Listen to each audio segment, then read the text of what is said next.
Find a seat, please.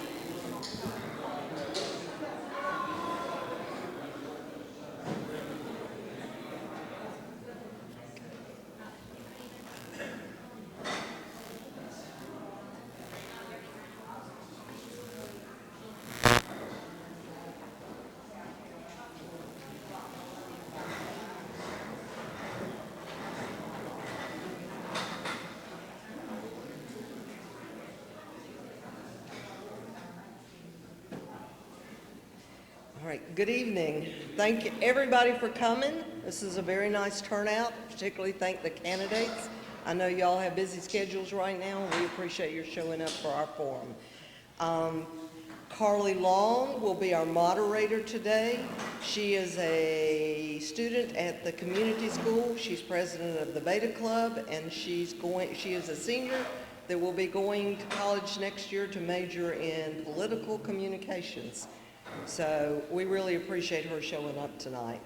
We particularly thank Paul Hare. All these refreshments you had today was provided by him. So thank you very much, Paul. Would you like to come say something, Paul?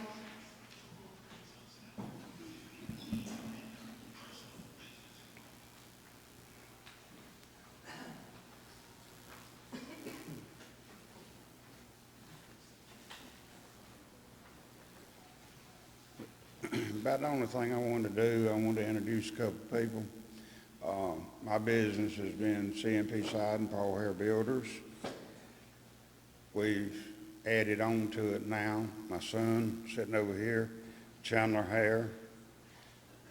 When Paul Hare Builders is no longer around, it'll be CMP Siding Pack Contractors.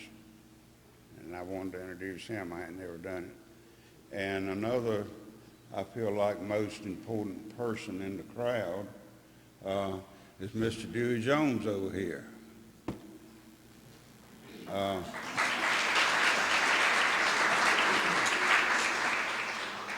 feel like personally Dewey is the best sheriff that we've ever had in Person County. I feel that all my heart that he is. I'm proud to know him. Makes me happy that he knows me. And the people running, I like for people to be honest, the candidates be honest. I won't go and run for anything, but I decided today that I am. And I'm going to be honest with you. With all the shooting and crime going on, I'm going to be running for cover. I thank you.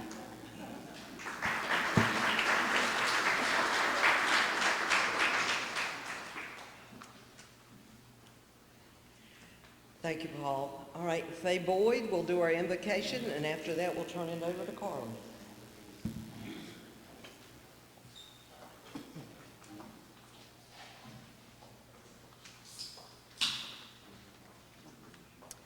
May we bow our heads in prayer. Almighty God, worthy to be worshiped and praised. Father, how we thank you for our forefathers who had a vision for this country that you have blessed beyond measure with its natural resources, its human ingenuity, a country that's been a blessing to so many other countries. Father, remind us that we should love and respect each other, for you are a God of love. But Father, may we not misunderstand the difference between love and respect and approval, and our ways and your ways. Father, we thank you for those who have offered themselves for public service and such a tremendous responsibility they are willing to take on. Father, I pray that they will seek your wisdom before every decision so that this county, this state, this nation can be blessed and brought back into a blessing by you. Father, may they seek your holy wisdom. May they serve as statesmen and women who honor your sacred word. And Father, we ask that you extend your mercy on this country. And through that extension, you will use or allow these candidates, those who are elected, to bring about a government that brings us citizens so that we can live in peace and tranquility and have your blessing upon this government. It's in the name of Jesus I pray. Amen.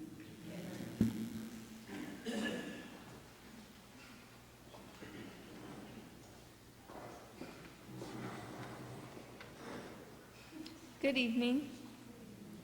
Our first person we're going to hear from is a candidate for Board of Education, Dennis Cantor.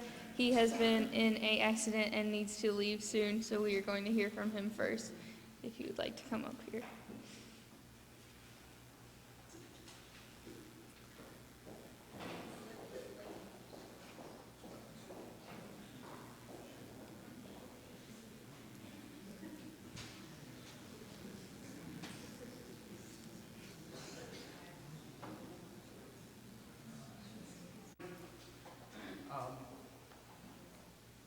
And I'm assuming, please tell me my wife did not just lie to me and say you were waiting on me. No, we are.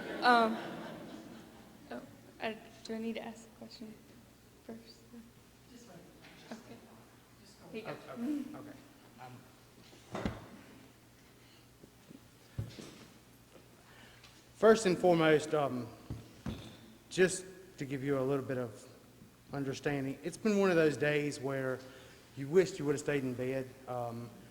About 3 hours ago now, I had an incident with a big pole on a truck that decided that it would go ahead and win. So, but special thanks to Dr. Akins for seeing me so fast and taking care of me and getting me straight. And I will be seeing Kimmy Yarborough very shortly.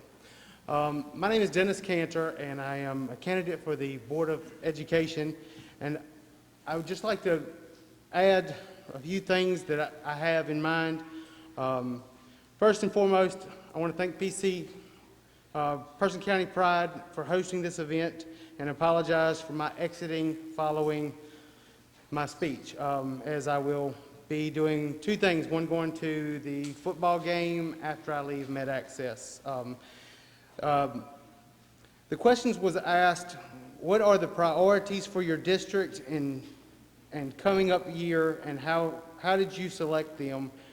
One priority is technology. Technology to me is a vast number of options that we can have within our county and our schools. I'd like to give a shout out to Chairman of the Board, Gordon Powell, as well as the entire board itself. They've done a wonderful job getting the hardware in place for our kids with the one-to-one laptop initiative, and now it's just a matter of going through and pushing forward to get the software in place. We've got several options that we could be looking at that would help our teachers and students, from filtering software that would enable our guidance counselors and our administration, as well as our teachers, give the ability to know exactly what our students are and where exactly they are as far as their education, as far as things that would help them and help us better fix any problems we have with our youth. Better filtering, God, I really want to do over. The same analogy is, I'll just be honest. Our kids are amazing. As a football coach, as a volunteer in our schools, I've had plenty of opportunities to see kids just thrive, to see the "I'm proud of you" moments. I've had student athletes come running off the field looking for me to say, I'm proud of you. I'm very proud of you. You made a great block. That was perfect. And then you have students, same student comes off the field, and he's missed the block. And now he's got his head down coming off the field, and you have that moment when you can pull him aside and say, raise your head up. I'm proud of you. And the smile on that child's face is amazing. Those are the moments that we need to keep striving for. Things that I would like to do is an initiative in volunteering from not just our citizens, but not just our parents, but our citizens as well. Bring them into the schools. Allow them to meet and be with the kids that are needing those extra moments, the extra time and energy. Have them give them.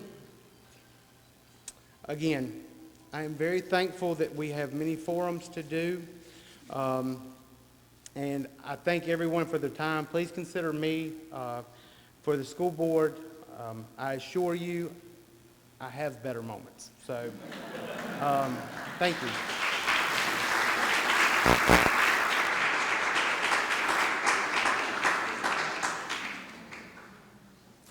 Thank you.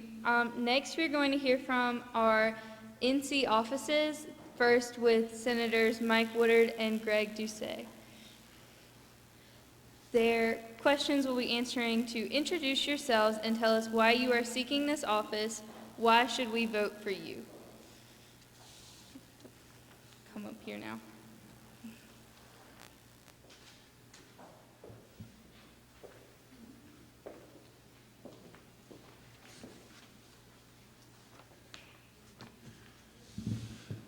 Well, good evening, and thanks to PC Pride for offering this forum. I'm Mike Woodard, and I've been proud to serve as your state senator for the last 4 years.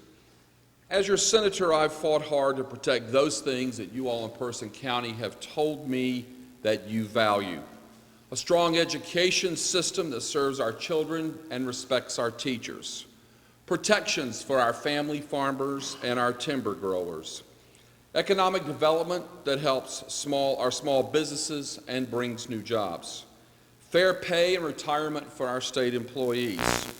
Clean air and water, as I was the co-author of the legislature's toughest coal ash cleanup bill. And I'm particularly proud of the work we've done here for mental health in Person County, as I'm one of the sponsors of our semi-annual town hall meetings.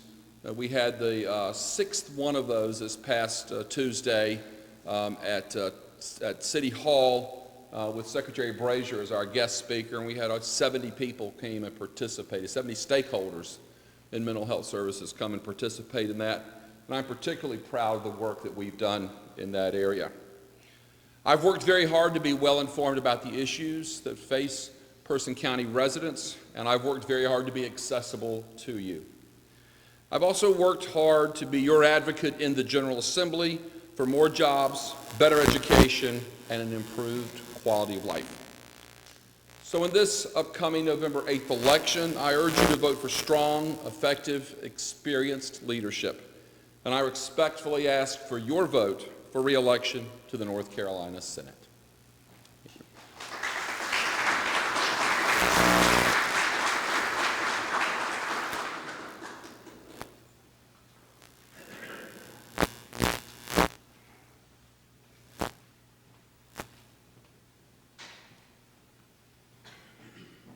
Ladies and gentlemen, good evening.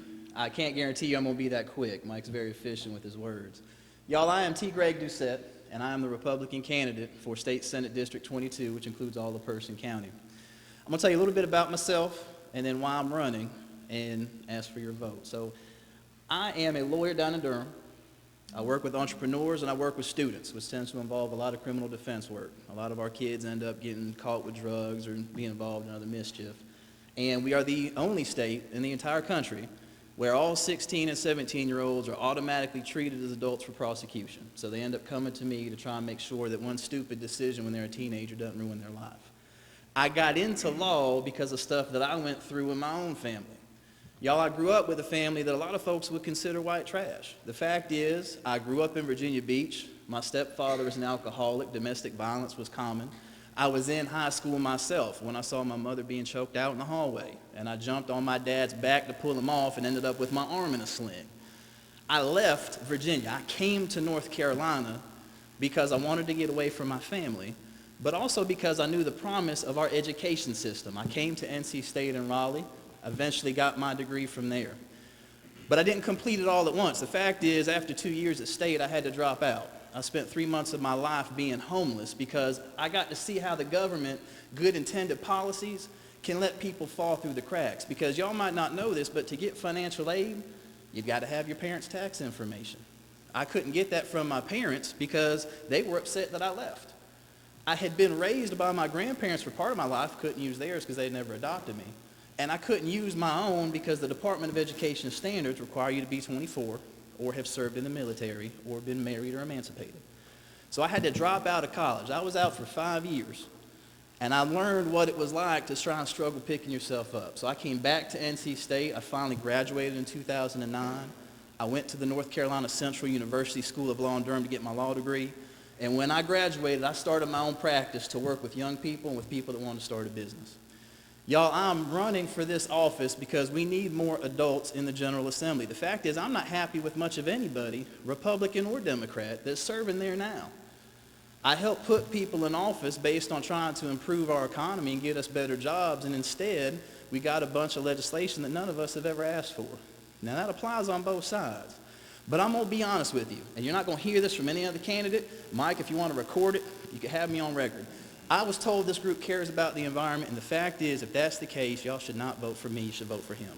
Because the fact is, I'm not going to pretend that I've got the knowledge to talk about coal ash. I know what I read in the paper, and that's it. The stuff I know is the stuff that I have lived. I can talk to you about the economy. I know what it takes to improve the economy here in Roxborough. I know how hard it is to get businesses out here because you can't even get decent internet. Any of y'all ever go to Patty Vision Center?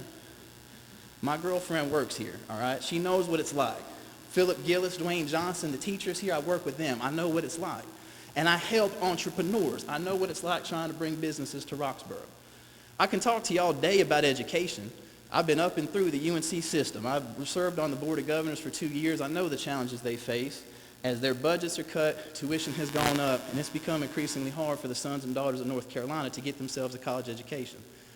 And y'all, as a lawyer, I talk a lot about court reform. And that might not be something that many of y'all care about, but the fact is we spend millions of your dollars every single day prosecuting people who are mentally ill or suffer from substance abuse, when in places like Durham, we have the biggest backlog of unprosecuted murders ever in the city's history because we're not putting the money to go after people that are actually a threat to society. So with that, I hear my time is up. Y'all, thank you very much. I appreciate you having me here tonight. T. Greg Doucette, I ask for your vote in November. Thank you.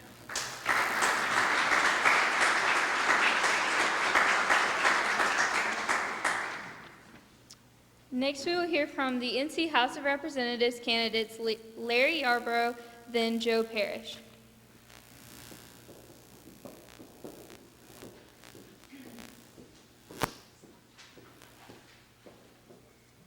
Good evening. Good to see everybody this evening. If you've been following the news, it looks like Matthew is not coming to North Carolina. Of course, that's because of HB 2.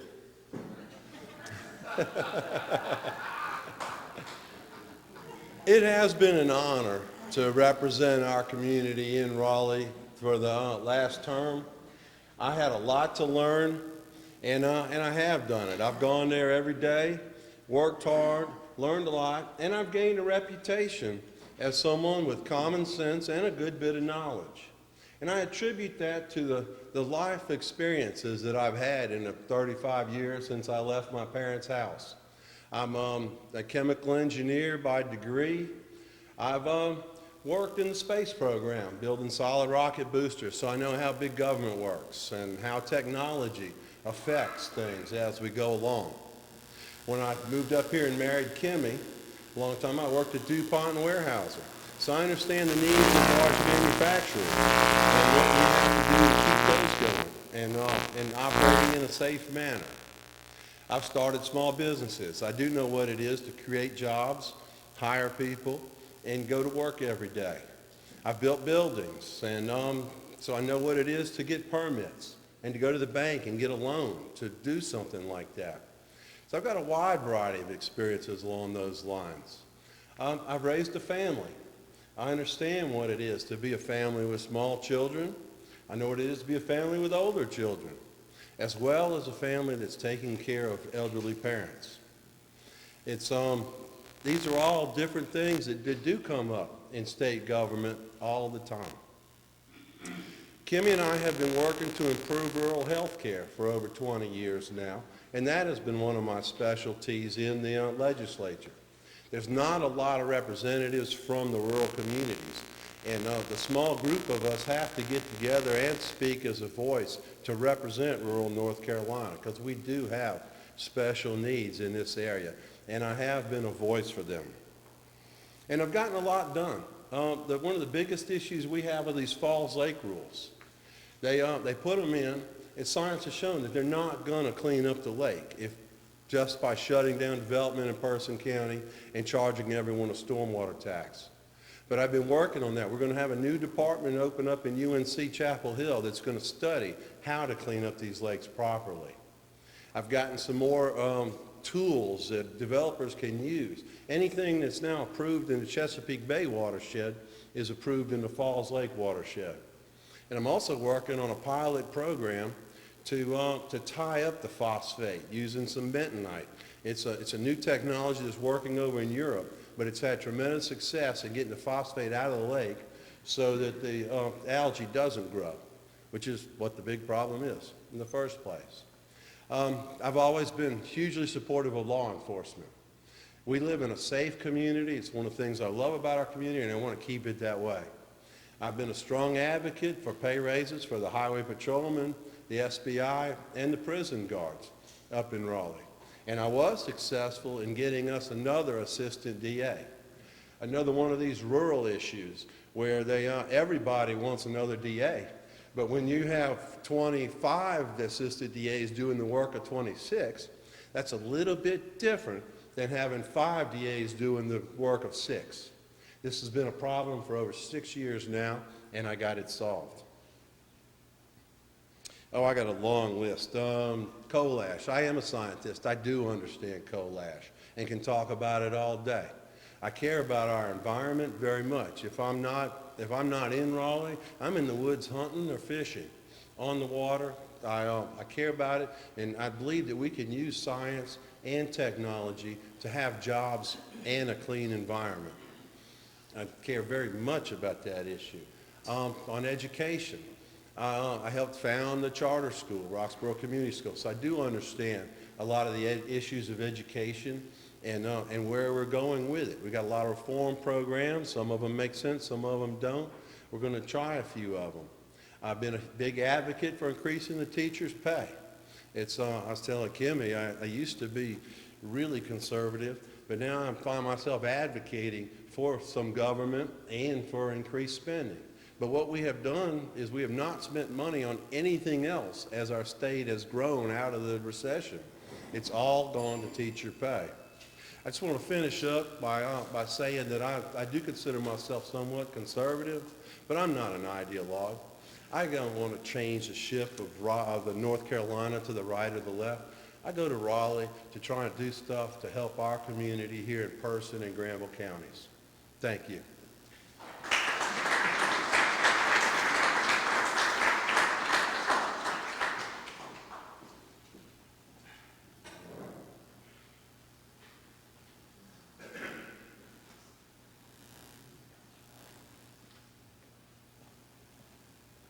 Good evening. I'm Joe Parrish. I'm the other candidate for the North Carolina House of Representatives, and I'm going to do what I think is rare for a candidate to do and actually be candid for a moment. And I'm going to be candid about the fact that, just in all seriousness, I'm probably not going to win my race. So I'm tired of sort of beating myself up, trying to do phony things and things that I don't like. So I've come here more out of just in the general interest of seeing the other candidates, seeing what they're about, so that I can at least cast a more informed vote come November. And I know it's unusual to hear a candidate talk about how they're not going to win, but I'm no fool. I know the level of support I have versus the level of support Representative Yarborough has. And I'm almost surprised about how that my race has really had nothing to do with my interaction or competition with him. So instead, what I'm going to do is I'm going to use my time to talk about, endorse a couple of candidates that I support. So if you're talking about having a pro-environment legislator, Senator Mike Woodard is definitely your man. And just to sort of give a commentary where Representative Yarborough has described himself as a scientist, if you went to the coal ash hearing that we had this spring, and you want to talk about who mentioned the science at work, that was Senator Woodard. If you want to know what Representative Yarborough said, it didn't seem like he said much of anything. And that may be because the two Republicans who went before him said, oh, the coal ash is fine, and they got booed by the entire building. So if you want a serious man who actually votes according to the science at work, Senator Woodard is your man. All right? Give him my full endorsement. Now, secondly, and this is going off environmentalism, I would say for the school board race, Paulina Lopez would be an excellent candidate to support. All right? She is a product of the school system. She's one of the most intelligent people that I know, one of the most industrious people that I know, and I think it would be a real tragedy just to dismiss her because she's a little newer in the face of politics.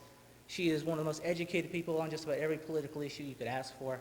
If you want a totally qualified member of the school board, she's definitely a person that you should consider supporting. Anyway, that's all I wanted to say. Thank you.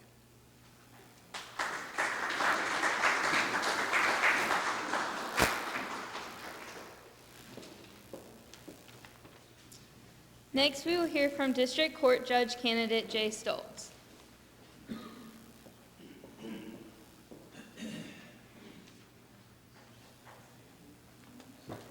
I want to thank you folks for the opportunity to be here tonight. We have a challenge, to be honest. And the most honest thing I can say is that a few weeks ago, someone asked me in Caswell County if I had ever run for office before, and I said, no, I don't think I've ever had the feeling that I had to run for office. PC Pride is about respecting the environment, our land and our water and our air. I'm a triathlete, a sprint distance triathlete. We swim in open water like Hyco Lake or another lake. We bike along our roads and we run along trails and roads. And I turkey hunt and I do a lot of things like that. And our environment is dreadfully important. But the most important part of our environment are our people. And we need to make sure that we're protecting the next generation. Now, my opponent will tell you that he's for the children, and that's easy to say. It's very, very difficult to do. There's been a few things said about the prosecutions and things that happened. Really? That's not appropriate. It didn't like me. Anyway, what we have to make sure that we're doing is making good decisions. You see, the district court is the court that deals with families in person in Caswell County. In North Carolina, our district court deals with all child custody, all child support, all juvenile delinquency cases, and also child abuse and neglect to the extent of what needs to happen to a minor child when they are adjudicated, abused, neglected, or dependent. Now, when someone feloniously hurts a child, that's dealt with in Superior Court, and I've dealt with that, bringing 17 to 21 years, every minute the judge could get for a child abuser for throwing his child across the room. But a district court judge determined where that child would lay their head at night. That district court judge determined who would speak love and concern in that child's life. In doing so, I want to protect our next generation, and by doing that, we want to make good decisions. And that is absolutely ridiculous. I was trying to keep up with my time. But what we need to do is, by doing that, the way we do that is make good decisions. The people that can be redeemed, the district attorney's office has a redemption program, a first offenders program. We make an effort to try to make sure that these kids don't go the wrong way. But you can't do that by simply giving somebody a break and saying, don't do that no more. You have to give them the tools and the things that they need to succeed and reel them back in. Speak truth into their life with mentors, with other people that can come alongside them and show them the right way instead of just telling them what to do. Sticks and fences don't always work. You can't put up a fence, you can't hit somebody with a stick and expect behavior to change. But if you give somebody a goal to work towards, you can say, walk towards that, and that's the right direction. In addition to that, one of the things that we do is the habitual offenders, the people that we need to, the people that concern Sheriff Jones And he can tell you what we have been able to do over the last 5 years is to make sure that we make good decisions. Sheriff Jones does not need to worry that when he arrests someone and they've broken into somebody's house, that some rogue district court judge is going to unsecure their bond, so that when you're standing in the grocery line and somebody that broke into your house is standing 3 lines down from you. That's inconvenient. It has happened, and I have been actually, why did that happen? And I can't give you that answer tonight because I think it would probably approach something that I'm not allowed to talk under the Judicial Code of Ethics. But let me close by saying tonight that the most important thing that we can do is to protect the next generation, protect the families. It's time for a fresh perspective. There are people in this room that have had negative interactions with the district court. I can't fix everything. I'm a person. I'm going to make mistakes, but I can promise you that I'm going to treat the people that come in the court the way that I want to be treated, with courtesy, dignity, and respect. I'm going to be releasing a series of videos from my website over the next course of the next few weeks outlining a specific plan of how to do that. Tonight is not, I can't give you all the parts of that. But my website is jforjudge.org. You've got cards on the table. Take a look at that. All feedback, positive and negative, is appreciated. Thank you very much.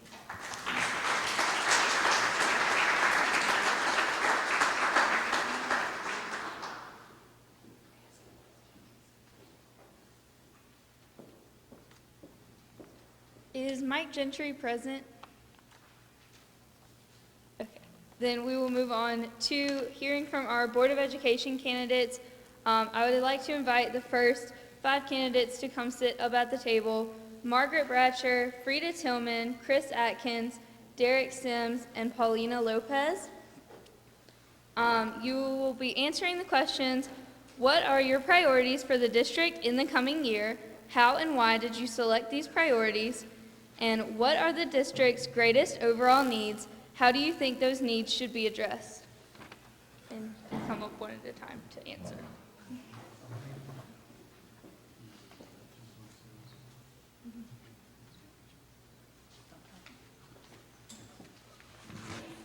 Good evening.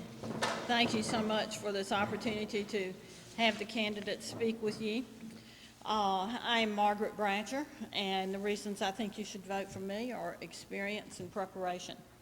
I've served Person County for the last 20 years in a variety of capacities. I thank you for your vote of confidence for me, for Board of County Commissioners, as well as Board of Education, and I refer you to the cards on the table for some additional information about the kinds of things I have done in the community, and to the October 19th Courier, which will be an expansion of that. I understand that it is imperative to work collaboratively in our community to be our best. Many things we do require hard work. I'm not opposed to hard work. I'm not afraid of hard work. But when we work hard for something we love, it's not work at all. It's called passion. And this is my passion. Education has always been my passion. I've spent 40 years there. Actually, probably 49 years, counting my time on the Board of Education. I believe in our children, I believe in our teachers, and I believe in this community. I was educated in this community, and I got a good education, and I believe that our children can continue to do so. My priorities and the needs I see for Person County schools mirror each other. These include, but are far from not limited to, our need to address our low-performing schools and their efforts to improve, to thoroughly, to support proven initiatives such as the early college, to broaden opportunities for our students. You may not know that that initiative provides the opportunity for a young person to graduate from high school as well as receive an associate's degree at the same time and move on into the career or college path of their choice. It is important that we prepare our children for career and college pathways, because if you look back at the recession from 2007, the jobs that have been filled in this nation from 2007, only 1% of those jobs were filled by someone who had nothing beyond a high school education. We must prepare our children for the job market and for their choice of what their career will be. I will encourage cooperation and communication among all of our governing boards, and I think I have a unique perspective in that, having served on 2 governing boards in Person County, and hopefully, as a result of that, together we can assure a stellar school system in Person County that is second to none. A system that values, respects, and supports our students and our teachers and our community. We must work collaboratively and not in isolation to make Person County a desirable place to live and raise families. I believe that serving on those 2 boards has helped me understand that. Recent news makes my first priority the hiring of a new superintendent. Hiring a superintendent is the single most important job of a school board. This task alone makes this election extremely important and worthy of your close examination of the candidates. This board must be a team dedicated and willing to thoroughly vet all possible candidates without bias, fair, open market opportunities for applicants. It increases the importance of recognizing that all governing boards should reflect the diversity of our community to be truly effective. Any board, whether it's an elected board or an appointed board, should reflect the race, gender, personal, and professional experiences of our community. I believe I offer you the proven experience and background to be fair and effective as a board member. I believe in education, I believe in our children, I believe in our teachers, and I believe in Person County. Your vote will allow me to continue that passion for you and for our future. And I thank you for your vote. If you have any questions about what we're doing with the school board or any of the other priorities I might have, I'll be glad to address those with you at any time. Thank you so much.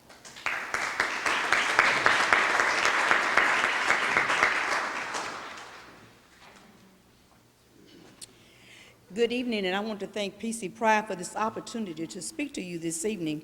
I am Frida Tillman, and I'm a candidate for the Person County Board of Education. I am an educator who is committed to the success of our students and school system. I have a total of 43 years as an educator, and which continues to give me insight to the issues that educators are faced with today. Currently, I am completing my first 4-year term as a member of the Person County Board of Education, and I am seeking to be reelected. Each year, our school system is faced with budget cuts by the state, which shows a declining commitment to fund public education. We have been faced with money cuts for elimination of teacher positions, moderate salary increases for our teachers, and at this point, our teacher salaries remain among the least competitive in the country. Textbook funding for instructional supplies and materials, no resource or financial support for school performance grade as a way to support improving grades. Failure to restore certain funds for professional development and mentors for beginning teachers. On August of this year, August 26, instructions were given to the State Board of Education in developing their 2017-19 budget to reduce their budget by 2%, which is roughly $173 million out of the state public school funds. Our schools, again, are faced with another budget cut. In 2013, the North Carolina General Assembly passed the Excellent School Act, in which schools annually receive a performance grade of which 80% of the weight is based on test results, and 20% of that weight is based on school growth. Low-performing schools are defined by these scores, which enable parents to exercise the school of choice. The impact of those scores can provide parents with needed information about the particular school performance, and parents of students can benefit from holding schools more accountable, or they can have a negative impact on the community, which does not reflect the learning in our schools. I have given you some information about what our schools face with, but I do have some good news. A majority of our Person County school students met or exceeded expected growth, and graduation rate continues to increase. The district low-performing schools have been reduced from 4 to 2. Our first early college opened in August of this year on the campus of PCC. The curriculum pathway is designed so that students, upon completion, will be able to graduate with a high school diploma and an associate degree. As I have stated earlier, my priorities for this district is to continue to be an advocate for excellence in support and education for our school system, higher student achievement, to build public support and trust in the community through communication and assessments, and have adequate resources to meet student achievement through the budget process. These priorities are important to me because I have been in education for a number of years. I have an opportunity to know and understand the value of educating and preparing our students for a successful future, to make a difference in a student's life, to communicate, to make a difference in the value of education in the community, and know the importance of funding to provide resources that are needed. I know students are required to be proficient on state tests, and I'm knowledgeable about the school improvement plans and the continuous improvement in these areas. Initially, when I came here tonight, I was going to tell you that our district top priority is funding. However, at the beginning of this week, our top priority now is to elect a new superintendent for Person County Schools. This selection should be centered on a person who has a vision for the district to see that the goals are achieved. It is a process that Person County Board of Education that makes this selection. It is the responsibility of the school board to hire a superintendent. Now, my initial priority was funding. State funding sources in our state budget continues to decrease. We continue to need funding for instructional support positions, to recruit and retain teachers for our school system, especially in the area of math and science, so that we can be competitive with other surrounding districts, to design to meet the instructional needs of our students. Parental involvement and engagement is another need in our schools. There is a high percentage of involvement in some schools, but the district needs involvement in all of the schools. The district knows the importance of ensuring the community be involved in the educational system in this district. Please vote to select. But I am committed, and I want to say this, I am committed to the vision of Person County Schools having these high expectations. So in advance of early voting on October the 20th and on Election Day on November 8th, please vote to re-elect Frida Tillman to Person County Board of Education, committed, dedicated, and experienced.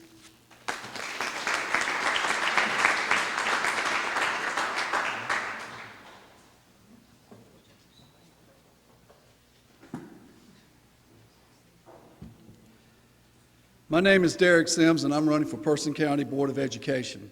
I live in Timberlake, North Carolina, where I've worked as an environmental health and safety manager for U.S. Flue Cure Tobacco Growers Incorporated, a position I've held for 12 years.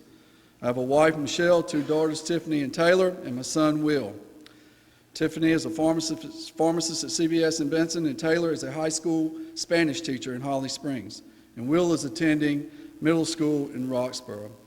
I serve on a number of boards throughout the Roxborough area. I am the chairman of the Roxborough Area Chamber of Commerce, a position I've held since January 2014. I am also chairman of the Carter Workforce Development Board, serving Franklin, Granville, Person, Vance, and Warren counties. A member of the Person County Economic Development Commission, a member of the Person County Business and Industrial Center, and I am on the Economic Restructuring Committee for Roxborough Development Group. I believe my leadership and decision-making skills make me a great candidate for the Board of Education. Unless our current Board of Education hires a new superintendent this year, which I don't think is going to happen, our Board of Education members for next year will be making some very important personnel decisions. The board will be interviewing and hiring a new school board superintendent and hiring an executive assistant to the superintendent. These are two very important positions that we will need to fill. Before I became chairman of the Chamber of Commerce, I worked with the Chamber Executive Board reading resumes and interviewing candidates for the position of CEO and president of the Chamber of Commerce. We worked together as a team, and I feel we made a great decision.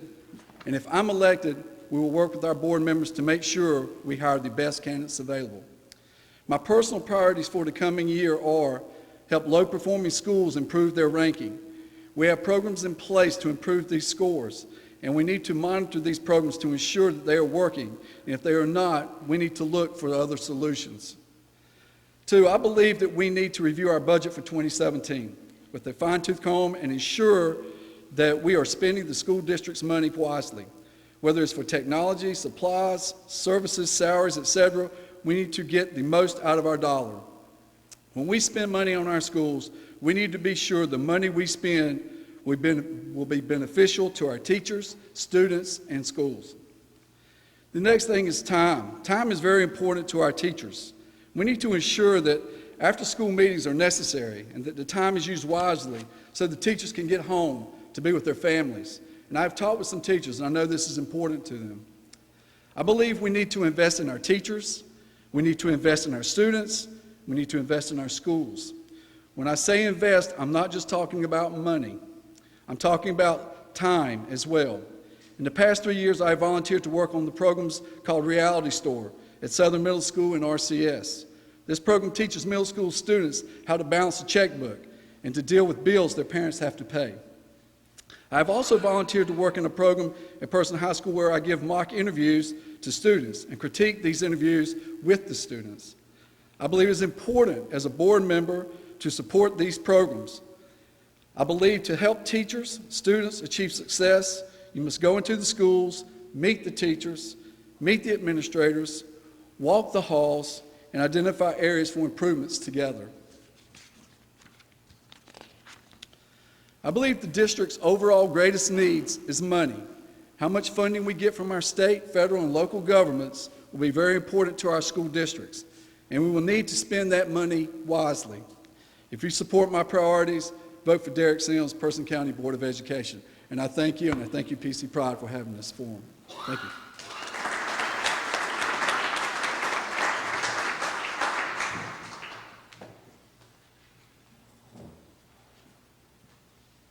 Good evening. My name is Chris Atkins. I'm a candidate for Board of Education here in Person County. I'm a husband and a father, first and foremost. I am married to a girl from right here from Person County, Laura Humphreys Atkins, and we have 3 awesome kids, a daughter, Lily, 8 years old, and 2 boys, Tripp, 6, and Bratcher, 4 years old. My background is I'm a former teacher. I taught school for 4 years, public high school in Cary, North Carolina. I went and taught there after receiving my master's in teaching from UNC Chapel Hill. And now I am a dentist here in Roxborough. Been here for 5 years. I actually own the business that I work in, so I think that also makes me a candidate who's strong because I have some business knowledge too. The reason for my candidacy is that I want to ensure that all students in Person County receive and achieve a quality education to prepare them for a successful future. I think that's why we're all here, basically. Being a parent of kids in our schools right now, I have 2 small children that are at Stories Creek Elementary. I think that I have direct contact in their lives, in their social lives, to seeing other kids that age, to seeing parents of those kids, to seeing other young teachers in our community. I also get a chance to see a lot of those at my dentist office, so I have a lot of direct contact with these people, and I hear a lot of concerns, and I think that's a big benefit because we need to be listening to our parents and our teachers. Being a former teacher, I think also gives me a knowledge of the struggles our teachers face and the lack of respect that our teachers get that they really, really deserve.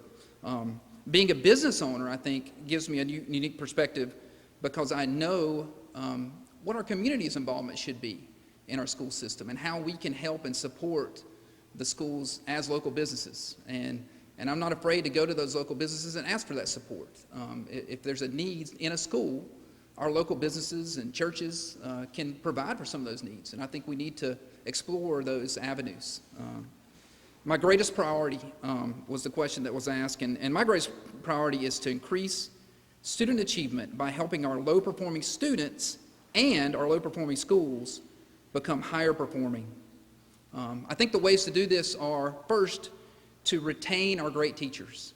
I remember when I started business here in Roxborough, Dr. Bratcher, who I came in to work with, told me the biggest thing you can do coming into this practice is to keep these women who work with you. There were 5 ladies that worked in that practice when I came, and I'm happy to say that 5 years later, all 5 of those ladies are still there. So I know what it takes to retain people, to keep people. It takes paying them well, respecting them, and always being there for them and rewarding them and spoiling them when we get a chance. And I think we need to do that with our teachers.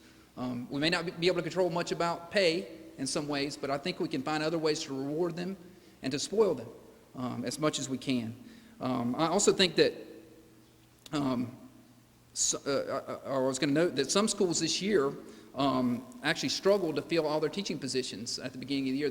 There were actually, and that's not uncommon, there were actually teaching positions that were not filled at the end of the year. We need to do something about that. We need to retain our teachers, keep teachers around. We also need to recruit new teachers to our county. I think the biggest way we can do that is by finding ways of recognizing and rewarding our current teachers so that other teachers want to be here and they want to stay in Person County. I think we can also provide incentives in some cases for teachers to come here if possible. I think we need to show teachers that we love and support our teachers in order to retain them here in our county. I also think that we need additional support staff. I hear concerns from administrators and other teachers that discipline is an issue in our county.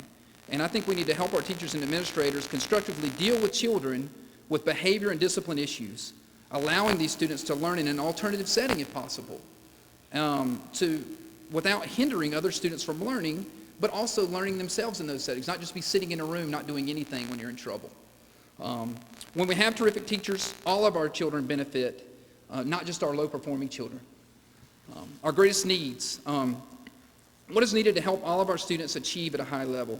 I think we need leaders on the board and in central office and as administrators in our schools who have common sense, who listen to parents, talk to parents, and always pursue what is best for all children in our community.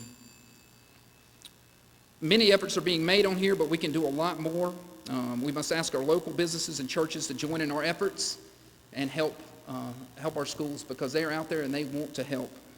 We need to create a new environment, a new culture to bring life to our schools, a life sustained by teachers, parents, and community working hand in hand to make our children's education phenomenal. If you share my vision, vote for me, Chris Atkins, for Board of Education. Thank you.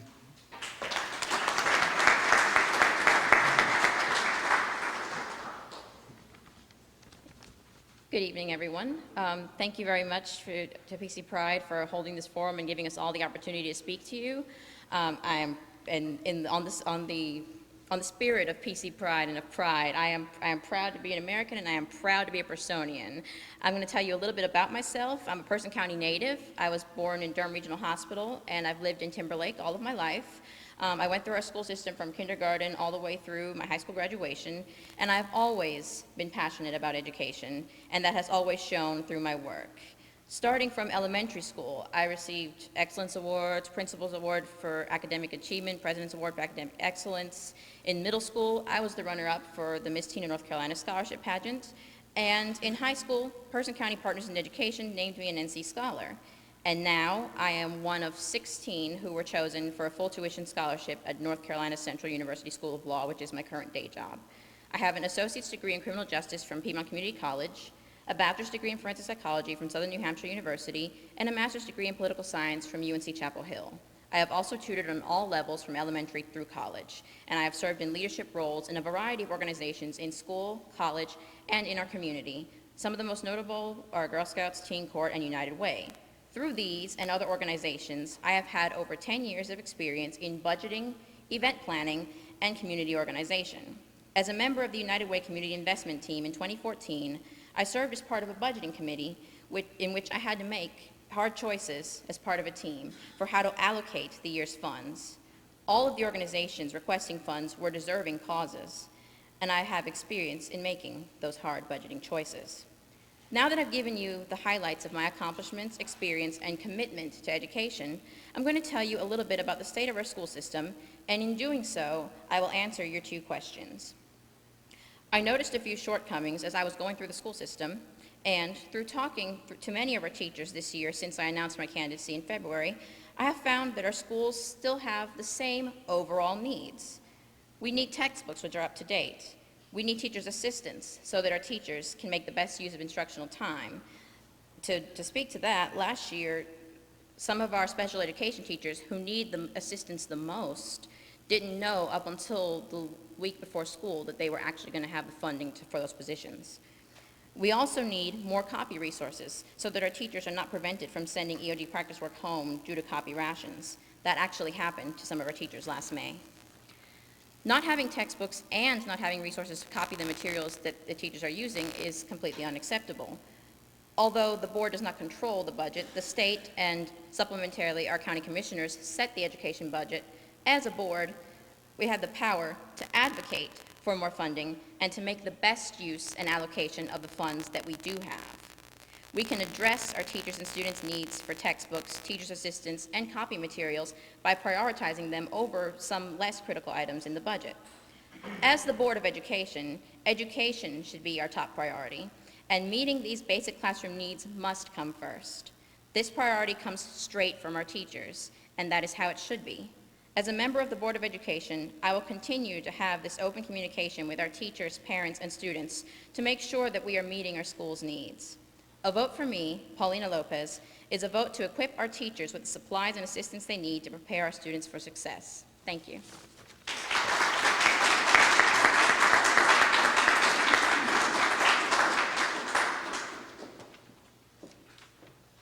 Thank you, candidates. You can return to your seats now.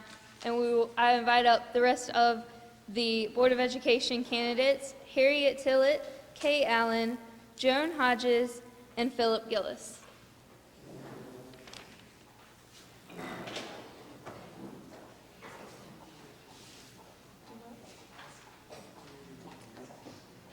Is Cornelia J. present?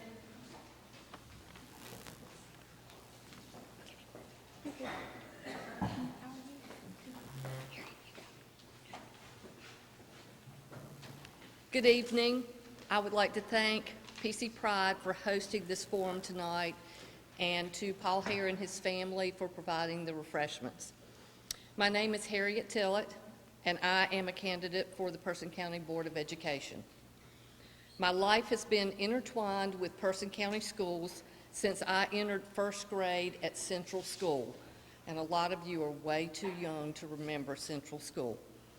I've had the opportunity to participate in the school system as a student, a parent, a teacher, an assistant principal, a district program specialist in charge of math, science, PE, and the arts, and lastly, as a principal. I believe that my knowledge of the educational system at all levels, from preschool through post-secondary, would be a valuable asset to the Board of Education. My love for the children of Person County is evidenced by the fact that I dedicated 35 years of my life in service to them. It is my desire now to continue that service as a member of the Board of Education. As an educator, I am trained to examine the needs that exist first and then determine my priorities based on that needs assessment. While needs change from year to year, and sometimes from day to day, there are some which continually need our attention. The first is funding. While we cannot affect the funding that comes from the state or federal government, we can be good stewards of those funds. At the most recent meeting of the Board of Education, an independent auditor reported that the financial record of the Person County Schools is, in his words, very clean. All those who had a hand in this are to be commended. A priority for me would be to ensure that the Person County Schools budget continues to utilize the funds that have been appropriated effectively to make intelligent fiscal decisions on behalf of all children in the county and to represent their needs to all stakeholders, including the county commissioners who hold the local budget purse strings. The second need is recruitment and retention of teachers. Over the past several years, I have witnessed many talented teachers leave Person County. They've cited as their primary reasons higher local supplements in Durham, Orange, and Wake counties, and access to affordable housing. While these things may be beyond our control, there are many others that are within our control. My priority here would be to support the human resources initiatives as they relate to the teacher working conditions surveys for each school in the district to determine how we can keep our good teachers in Person County. As I stated earlier, Needs change from year to year, and this year a very important need has arisen, the need to recruit and hire a new superintendent for Person County Schools. Since this is an imminent need, that search will become my top priority. I understand that finding the right person is immensely important to the success of Person County Schools and is a decision that touches every child, parent, and employee. It is a task that will be both challenging and rewarding. I will be very excited to be a part of this venture and all others that will avail themselves over the next 4 years. I am asking for your vote for a position on the Person County Board of Education. Thank you.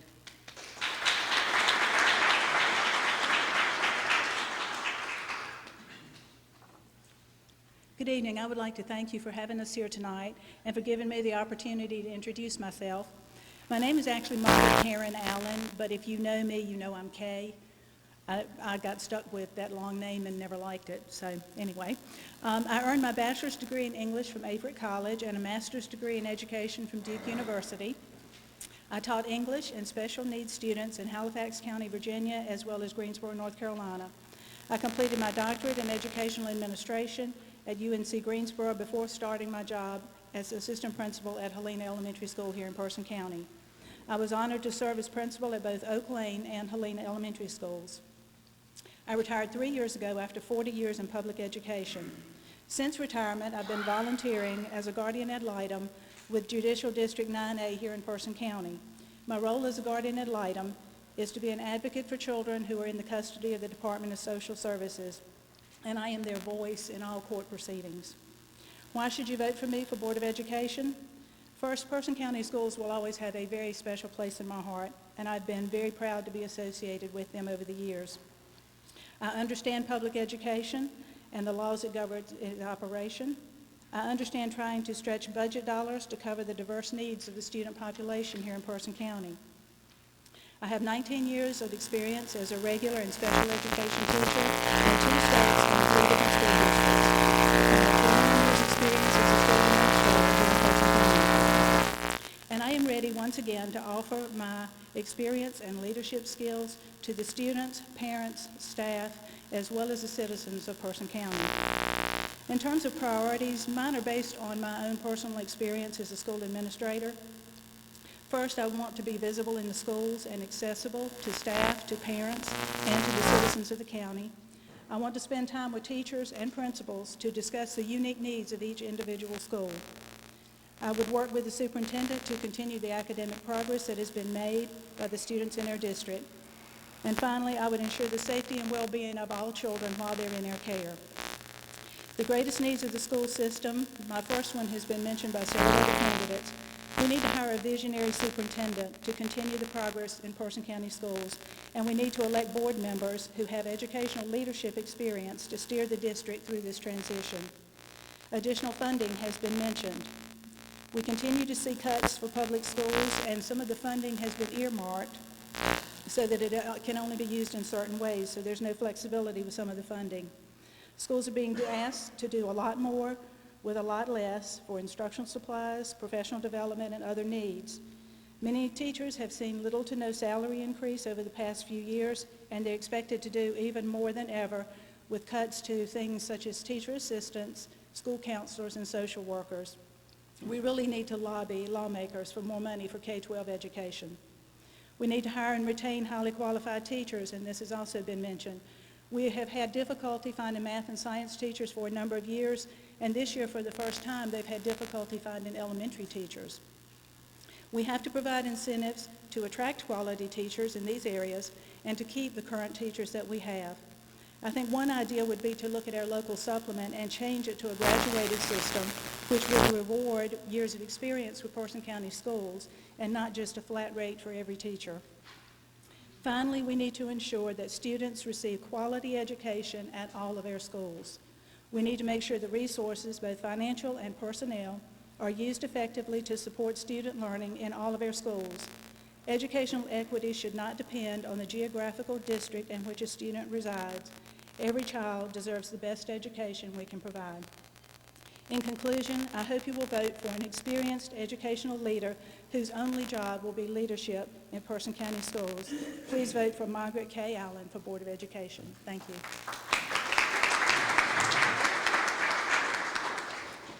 Good evening. I'm Joan Hodges, and I want to introduce myself to you.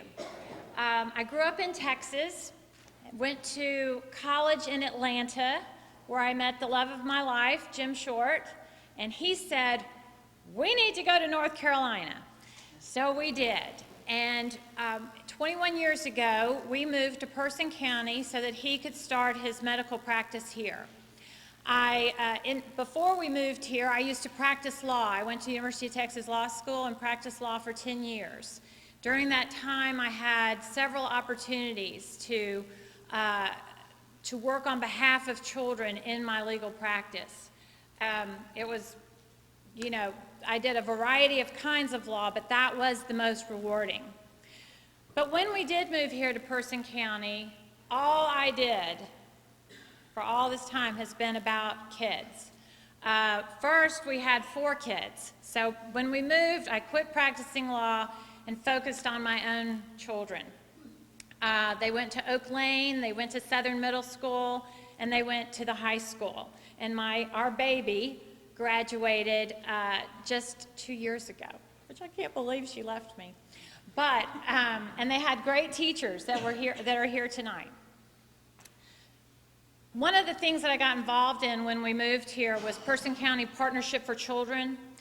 That is the group that says we got to focus on 0 to 5 and what happens in those critical years. Because everybody who's aware, who's a teacher here and knows once we get them into the school system, it really depends on what has happened prior to that time. Did their parents read to them every night? Did they feel safe? One of the interesting things I learned when I was on Partnership for Children, I was chair of that for a while, was that your brain actually shuts down, a child's brain shuts down and cannot learn if that child is not safe and feels unprotected. So I learned many things and had a great opportunity. One of the things that I really enjoyed about being on Partnership for Children was that we did go to the state legislature and educated our legislators about those critical needs in 0 to 5. And Person County does have a preschool at Earl Bradshaw, and we need to do everything we can to make sure that's a great start for these kids. Another thing I did while I've been in Person County is help my husband start his medical practice, which includes both adults and pediatrics. And that experience of having a small business, hiring and firing, making a budget work, meeting a payroll, that was a great experience. But what kept gnawing at me was, what did I want to do? And what I really found that I wanted to do was teach. So for the past 6 years, I've been teaching English at Person High School. Great experience, meaningful experience, and I think there's really great things to tell you about what's happening at the high school. They have a great technology program. Our kids are getting I've met teachers in Wake County, they don't have what we have in Person County. Their teachers are not trained like our teachers are trained in technology. It's really, you should be so proud of what's happened in Person County in that direction. But we do have issues. Some of the issues to talk about priorities and things like that are, as we all know, what happens in the classroom is important to everybody in here. Outside the classroom, we know that the biggest impact on a child is their family and their parents. But inside the classroom, studies tell us that the biggest impact on a child is the quality of that teacher. So while we all want what's best for the child and what's best for the student, we know we can get what's best for the student if we have quality teachers. Unfortunately, we don't have the state, I feel, doing their job by our students in paying our teachers. The state has a constitutional obligation to provide a quality education for our students. and our children. And they have not met that. I have no problem getting you all on a bus, whatever it takes. Let's go to Raleigh. Let's say, hey, here's what we need. I mean, teachers want to teach, and I know that plenty of them are leaving because they're tired and they're frustrated. We need a superintendent that believes in Person County and that cares about Person County. And I'm happy to look for that kind of teacher, that kind of superintendent that will support the great principals that we have in this county already. So I'm Joan Hodges. I hope you consider giving me a vote so that I can give the children of this county a great education. All right, thank you.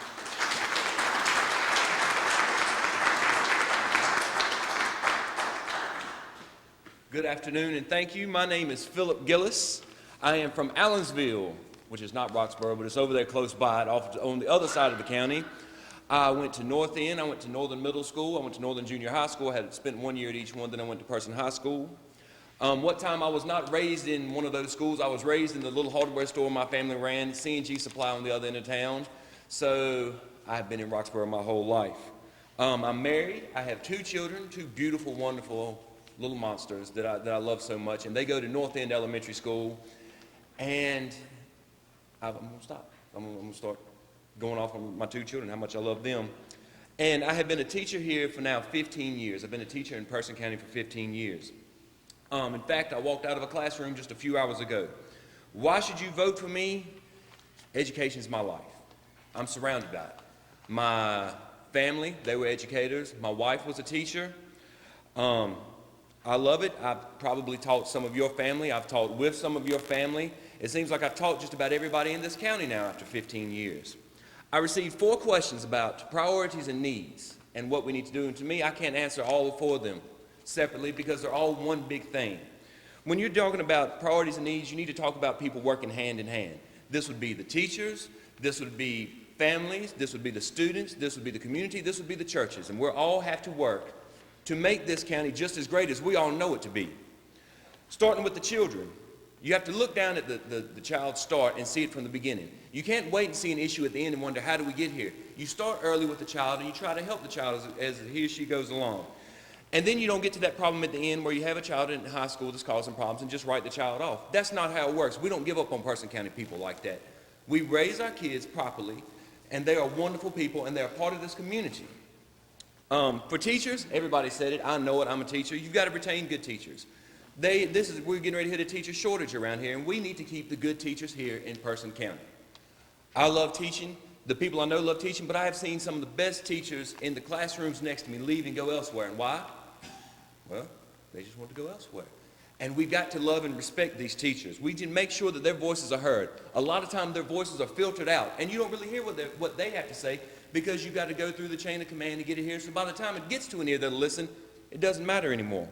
We need to listen to parents. We have to get parents involved. We have to involve them from the beginning. We have to involve them all the way up. We have to look at the budget. We have to make sure we get the most money, the most that we can out of our money. A lot of times when you're talking about budget, you're talking about a quick fix. Let me get something that'll make the stats go up in 3 to 4 years. That's not how it works. That's not educating a child. And educating a child is making sure that he or she is ready for college, making sure they're ready for their trade after school, making sure that they have lived a life and prepared themselves for it. It's not about frameworks and catchphrases. It's not about, I understand some of it's the numbers, but it's not really about the numbers. It's about the child and making sure that child goes from here to here and they are ready for life after they get out of school. Talking about resources, we always want to look for the next big thing in education. I'm here to tell you, ladies and gentlemen, the next big thing is here. It is in this county. It's the parents, it's the teachers, it's the students, it's the families. We don't have to go find it anywhere else. We can spend that money here. We can develop our own things here. We can develop our own programs here. We don't have to go elsewhere and find it. We don't need to pay somebody $250,000 to get their program put in our classroom. We have the teachers, the experience, and the people here in this county to get it done here and to get it done today. We don't need outside help. We're Person County. We're from Roxborough. We can get it done. What I want to get to in the end is basically we all just need to work together. We have the resources here. We have the people here. And guess what? We're all here. I'm a teacher, I'm a parent, and you can look at me and tell them a little bit different. But I'm telling you, I love the schools here. I love everything about the county here. I love my people here. I love all of you. I thank you for your time. I think I beat the bell, and I would appreciate your vote in November. My name is Philip Gillis, the school board.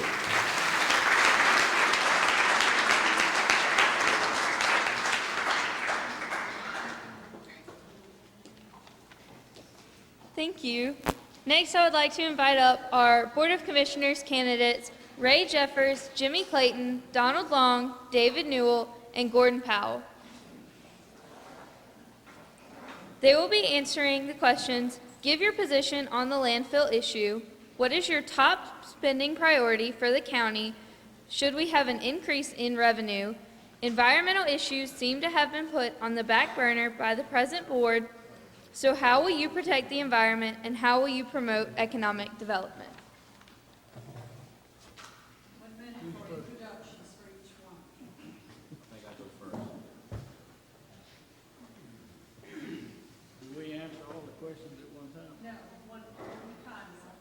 So just do the introduction? Okay. Well, my name is Ray Jeffers. It's been my pleasure to serve as your county commissioner for almost 8 years now, and that's a job that I don't take lightly. I'm one of the commissioners that have the most committees out of all 5 of us. And I was asked just yesterday to serve on another committee for another company that's coming here into Person County. And I had to ask my wife. I haven't asked her yet if I can serve on it because I stayed gone so much. So I do want to thank her for giving me the opportunity to serve because I do stay gone a lot. I've had the opportunity to represent Person County at the state level on the North Carolina Association of County Commissioners Board of Directors, serving president of the association 2 years ago, as well as currently serving on the National Association of Counties Board of Directors. I've done my best to, what I've always said is keep Person County at the table, because if you're not at the table, you'll be on the menu. And so being a small rural county like we are, being surrounded by so much that we're surrounded by with Durham and Wake County and being such a close proximity to Greensboro and other large cities, we need to be at the table. We need to know what's coming down the pipe. We need to be prepared for it. 2 big priorities. Well, I'm not answering those questions yet. Thank you. So you're going to let each one of us do the introduction first?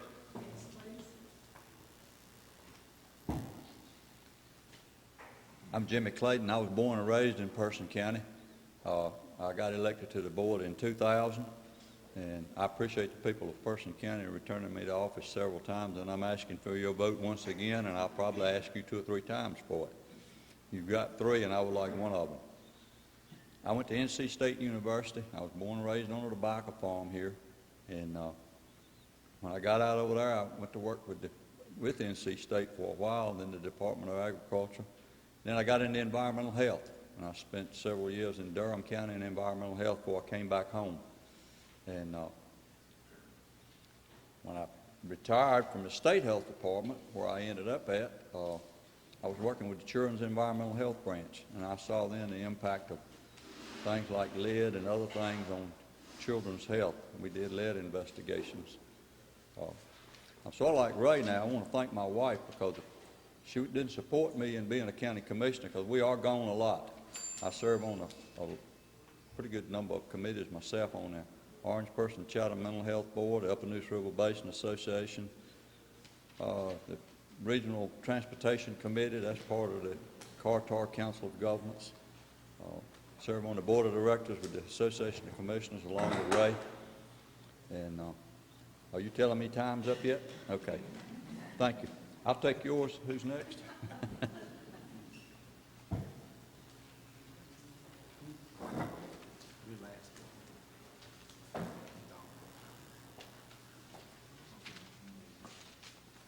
Thank you. My name's David Newell. I've been a resident of Person County all my life, except for the 4 years I was in Boone for trying to get an education. I presently run a family-owned business that I am the 3rd generation of. My son is now becoming the 4th generation. And Person County means a lot to me. It's, I go to different places and visit, and it's amazing how anxious I am to get back home. I go to Durham about once a month to make sure that I'm reminding myself that I don't want to live there. But the issues in front of Person County now, especially the landfill, which is what we're here to talk about tonight, is very important. Thank you.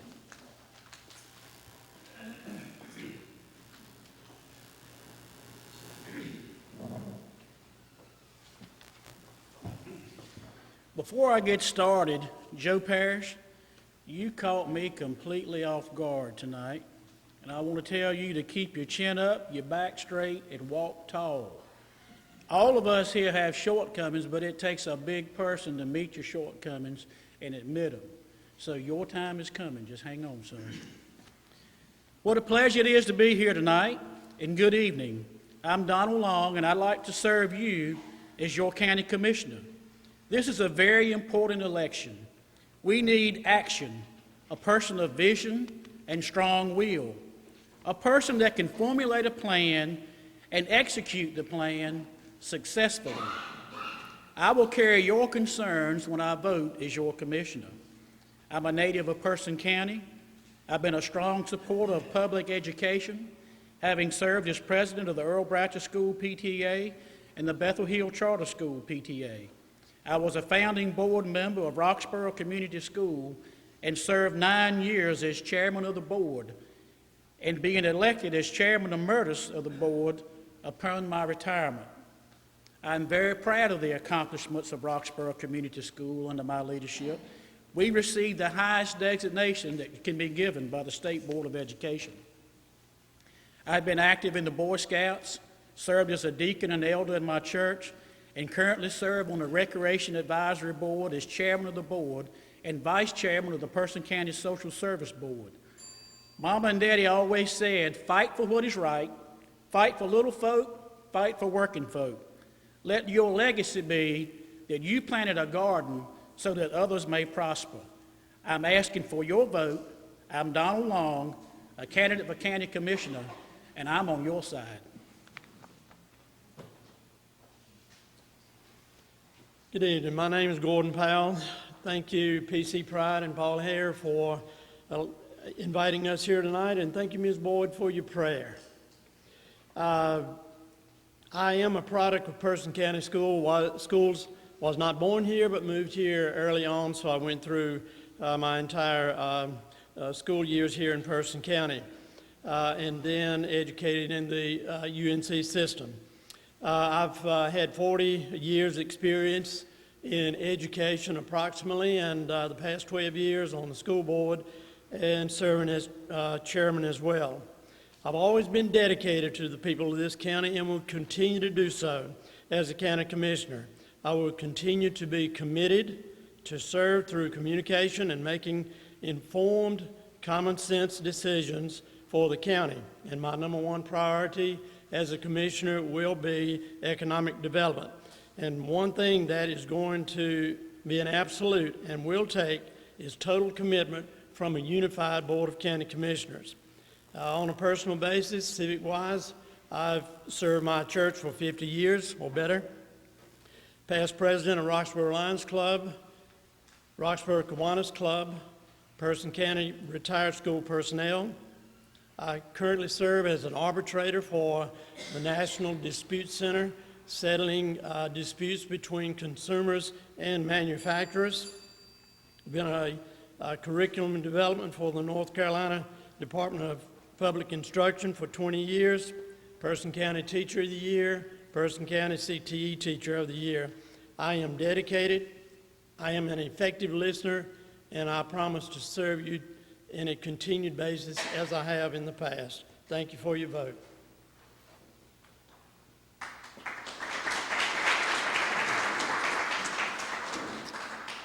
Now beginning with Jimmy Clayton, we will answer the questions. Give your position on the landfill issue.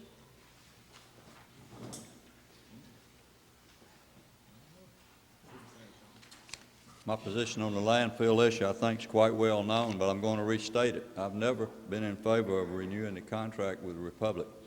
I don't think that we need to take a 100-mile radius with 2,000 tons a day into this county. I think you've heard a lot of talk about the new technology that's out there. It hasn't been perfected yet. I think that Person County needs to start working on a position with Granville County to dispose of both of our solid waste and work this new technology into it. We need to get this company to see if they will bring one of the experimental plants that they're building in California, get them to put one here. Let's start working to see if we can take care of our own waste and not have to take everybody's waste within that length of that area. That entails 100 counties outside of North Carolina. That circle goes almost to Richmond.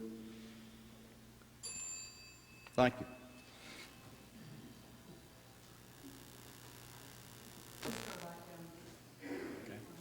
Well, since my answer on that would be short, I'm going to go back to my introduction real quick and let you all know that I am born, now I can't say born, from raised in Person County, but I can't say born because I was born at Duke, and my twin and I were premature. We stayed 2 months in the hospital, but just as soon as they let us go, I got here to Person County. Landfill issue, I've already voted against renegotiating with Republic. I, like Jimmy, have supported us sending our trash to Granville County, and I will not vote to make Person County my home, your home, the home that we want to raise our families in and that our grandparents and all of our family members live in. I will not vote to make it a mega dump. And I think that answers it pretty clearly.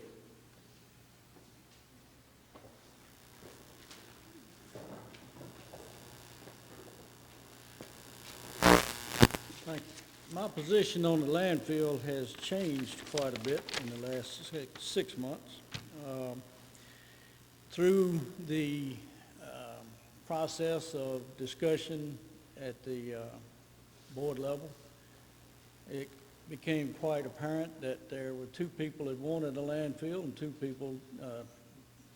people were for it, two people were against it, and I was ultimately going to be the deciding factor, which made me rethink a few things. So I reached out to Betty Blaylock for a good education on the situation here. Commissioner Clayton introduced us to some technology that he just mentioned that I have pursued. I have to admit that our first inclination was to disregard it, but since the deciding vote was going to be mine, I felt it was imperative to at least investigate it. Since then, I have concluded that there is certainly an alternative to putting trash in the ground, and actually one that could very well be a good revenue source. So the landfill, if this technology proves to be constructive like I think it is, the need for a landfill won't exist anymore. In fact, I would venture to guess that inside of 5 years, Republic won't be putting it in the ground anymore. They'll be converting it to some kind of alternative fuel. Thank you.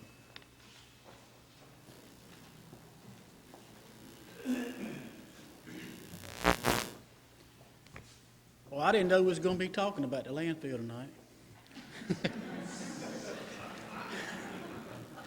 I understand that we as a county must place our garbage somewhere, but I could not have presented the current contract that is on the table for approval. 20 years, 2,000 tons a day, no tipping fee increases now or for the next 20 years. I would like to think that I would have negotiated better, much better. But I do acknowledge that I am not privy to all the information and all the rules the county team had to deal with. But I can say this: I do not support the contract that is proposed. I do not support a new contract for a 20-year term. I do not support an increase to 2,000 tons per day. If this new technology, and it's just that, new experimental technology, that has delayed the vote on the new contract, If it was already proven, everybody would gladly invest $100 million for infrastructure that would last 10 to 15 years and repay itself in 2 years. Even Republic, Waste Industries, and BFI would be doing that, but they are not, because currently it's only a theory. Some here tonight have expressed their concern that when the election is over, the current contract as proposed will be passed. But in reality, that is up to the citizens on how they vote.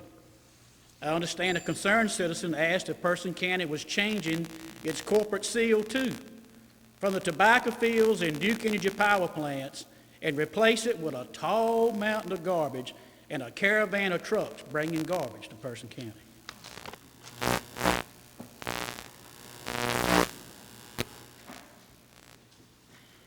My answer to the question is perhaps a little different. The issue of how to handle Person County solid waste is perhaps the most important and challenging issue in Person County's history. Truthfully, and I must say truthfully and honestly, my focus for the past 12 years has been on education. That's where my studies have been, my research has been, and my total dedication too. So the only thing I know is what I read in the paper. I may not be giving you the kind of answer you want or you're looking for. I honestly don't have a definitive answer for the question, and I'm being totally honest with you. However, this is obviously a question that is difficult for others too, as witnessed by the fact that how long this has gone on and how much commissioners have struggled with coming up with a correct answer for the situation and dealing with the landfill. On the other hand, I can only promise that as a commissioner, I will do and be dedicated to the same type of research and study that I've done with education in Person County, along the lines of the landfill, the pros, the cons, and how we would best solve this issue in the best interests of the citizens of Person County.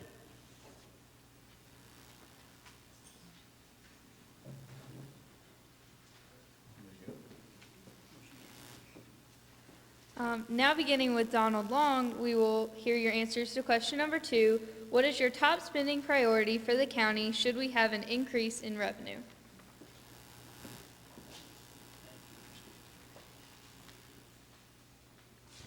Well, that's an easy one. My sincere desire is we don't have 2,000 tons a day driving no huge revenue figure coming into Person County. But my main issue would be, that's an easy one, don't spend it all. Reduce your taxes. Foster an environment to promote economic development and bring good paying jobs right here in good old Person County.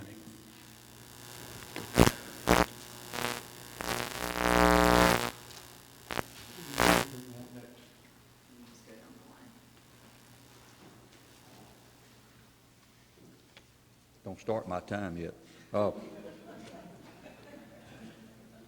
I want to repeat the question. The question says, what is your top spending priority for the county should we have an increase in revenue? If you have an increase in revenue, I think you do need to put some aside. But one of the big things that this county needs to be looking at, and this ties back into economic development, is the Dan River Water Supply Project. That we do not need to let that project die. We need to work with the city of Roxboro to get that project moving because it means economic development to Person County. Another program I'm quite interested in, to use the old Helena School for the STEM program that the Board of Education and the community colleges talked about for the middle school children. That got put on the back burner when they were doing their early college, and I think it needs to be reawakened and something done with that school down there. Broadband, we're doing an initiative with that, and I want to commend the Person County Board of Commissioners for unanimously supporting that broadband issue with the towers that we're building in the county. So the children in this county cannot get educated if they don't have access to computers and to technology that we've got this day and time. So I think that's a very important expense item that we're going to be looking for grants and other things for. But if we had extra money, we need to make that a priority. Thank you. Here's your cheat sheet. one of my top priorities if we're elected to a third term is somewhat quite different. You're always used to hearing about economic development and things like that. But I'm here to tell you, in Percy County, we have a huge drug use problem. Dewey's doing an excellent job of getting them off the street. Jay and DA's office is doing an excellent job at prosecuting them. I currently serve as chairman of our Department of Social Service Board, and we have over 90 children in foster care right now. That is the most we've ever had in this county, and it's all due to drug use. We're taking in a lot of infants to where when they are born, they're being drug tested at the hospital, and they're coming back with signs of drugs in their system, and we have to go get them right then. We don't have enough foster care homes in Percy County. We're having to put these children outside of the county, and we need to start spending money. If drug addiction has never affected your family, then you are truly blessed. But I think it's touched someone along the way, if it's not a family member or a friend, and it's something that we need to take serious here in Person County. It's a national issue, but we're seeing it right here at home, and that's one of the priorities. If I'm reelected to another 4-year term, I want to see us put some money behind some programs to help prevent that.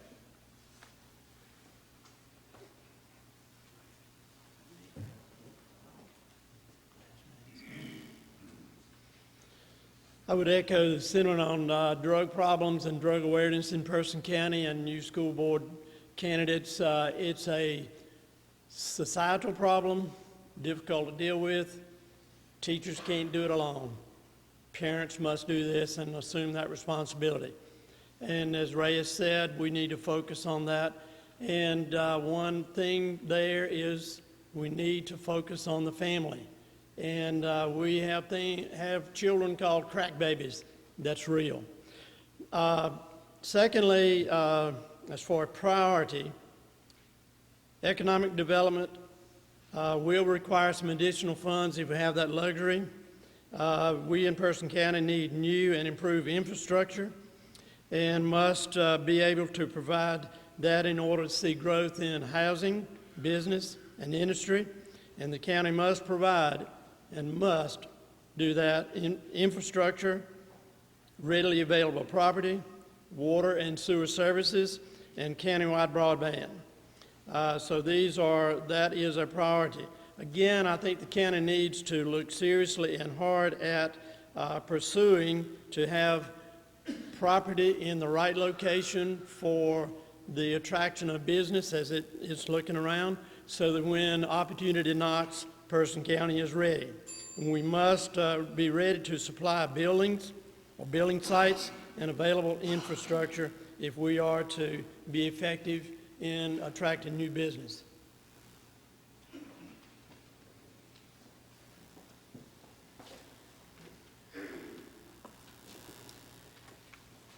If we were to have a windfall of some sort, I think Mr. Clayton touched on it.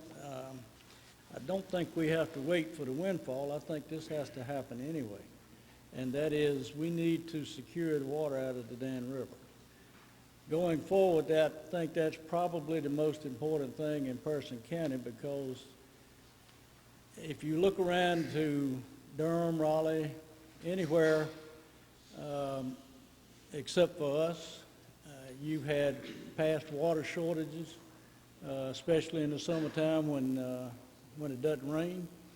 But if you have a community that has water, water's going to become gold.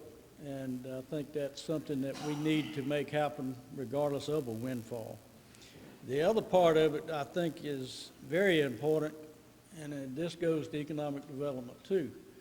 But it is becoming imperative that we improve our school system.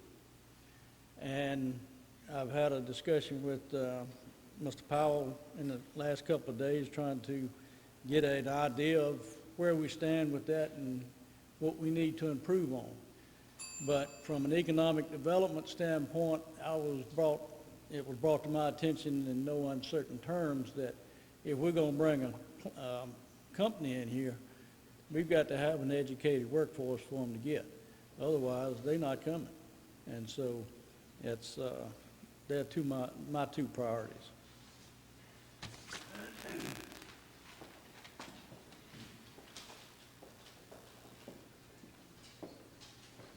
Next, beginning with David Newell, We will hear their answers to the questions. Environmental issues seem to have been put on the back burner by the present board. So how will you protect the environment? Thank you.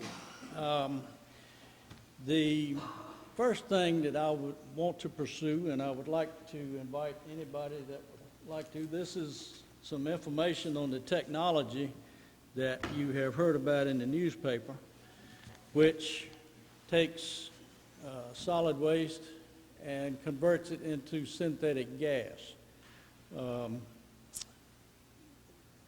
Does not have a stack on it. So whatever goes in there gets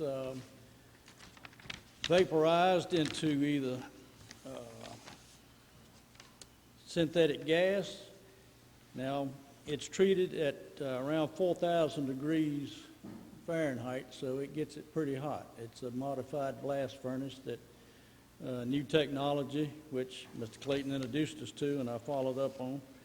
And they are building a plant right now in California, and which really gave me some satisfaction, because if you had any concerns about pollution, if it meets California standards, I'm sure it meets ours.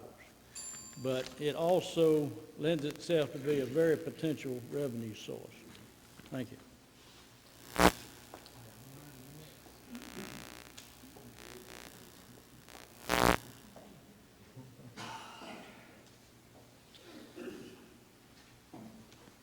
Thank you, Mr. Newell, for your comments there. As in education, I think research is the answer, and definitely this is the right track to take and the approach to take with taking care of our environment.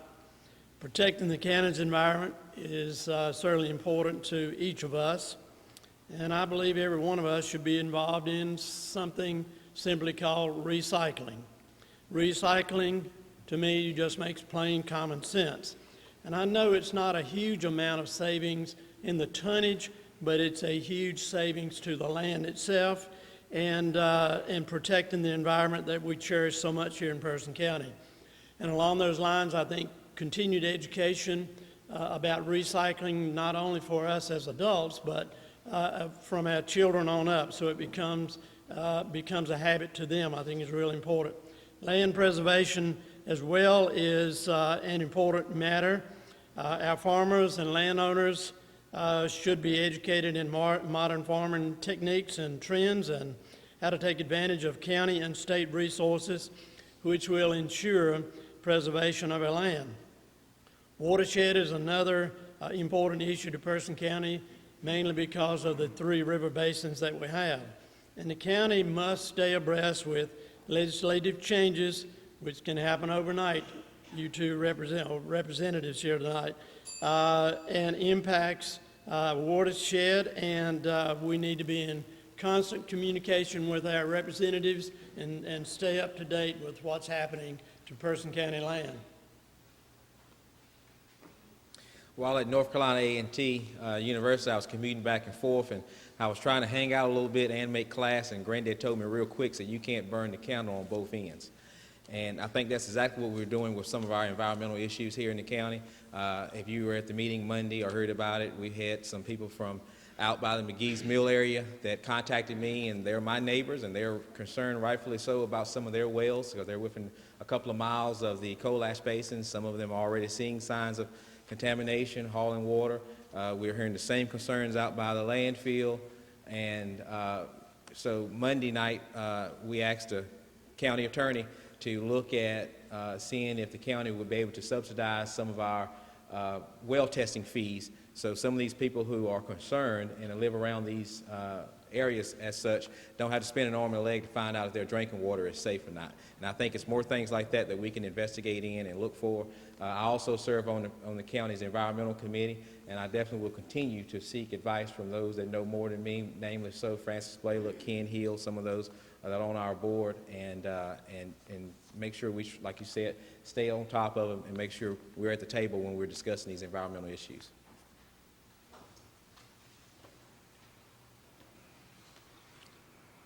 I worked in environmental health probably close to 45 or 50 years now, before Ray was born. So I've taken a lot of water samples.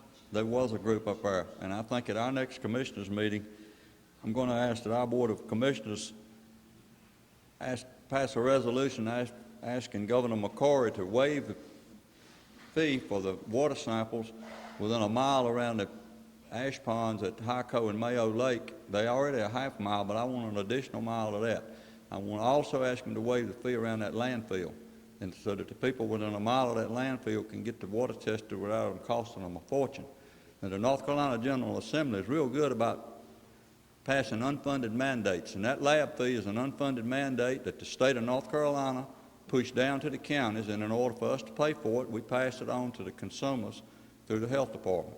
I also think that our Board of Commissioners needs to take a long, hard look at the rehiring the environmental health specialists they left out of the budget 2 years ago because somebody left a job, and we were just beginning to get back from the recession. We need that environmental health specialist to do some of these things with the stormwater and with these water sample type things, and we need the building inspector that they also didn't replace because the economy is picking up some, and you know, you don't want to make it hard for people coming into this county to get business done. But on the environmental end of it, we know what's coming out of that coal ash because they've got a pretty much good idea what that is so they can check for it.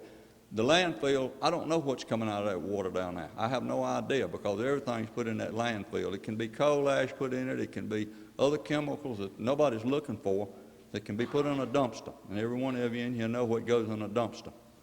So I can't hear real good with these hearing aids, so I don't think my time's up yet.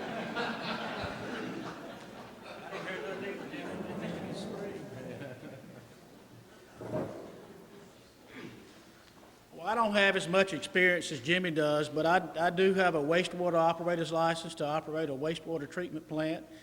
I have a water operator's apprentice license to operate a water plant. I have a physical chemical wastewater license, and I have a land application of residual license for wastewater, which is what you do out at the landfill. I don't work at the landfill, but I do have those licenses. So I just know enough to be dangerous.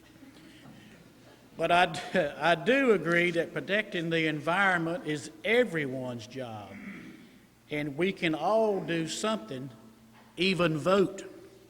The new contract with Republic could have included additional monitoring wells and more frequent testing, and the requirement for those test results to be published in the local newspaper, all at Republic's expense.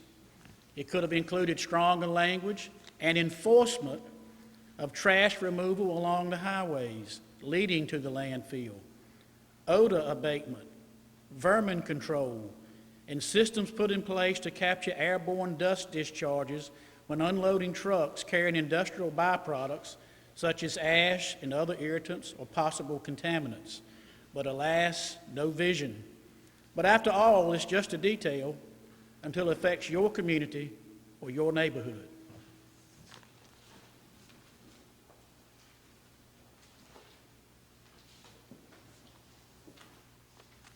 Starting with Gordon Powell, we will hear the final question: how will you promote economic development? I thought I was going to be the last man standing by that program we had there. I don't have any certification in water except turning on my faucet, but I want clean water when I do that. As far as promoting economic development in Person County, one thing I think we need to do is a better job of merchandising ourselves and this great county that we live in. Person County is a wonderful, wonderful place to live in, number one, because of the people, the hardworking people of Person County. Person County is probably one of the best kept secrets in the region with its geographical location and relationship to RTP. We need to focus on that. Our public schools and community college are to be commended for its dedication to education and dedication to industrial education when, again, industry knocks and comes our way. In order to do that, we must have teamwork in our county. No teamwork, very little progress takes place. To do that, I believe the private sector must take the lead in business and industrial and economic growth in Person County. Secondly, the public sector must be the greatest supporting partner in economic development if it is to happen in Person County. Person County's economic development needs revitalization.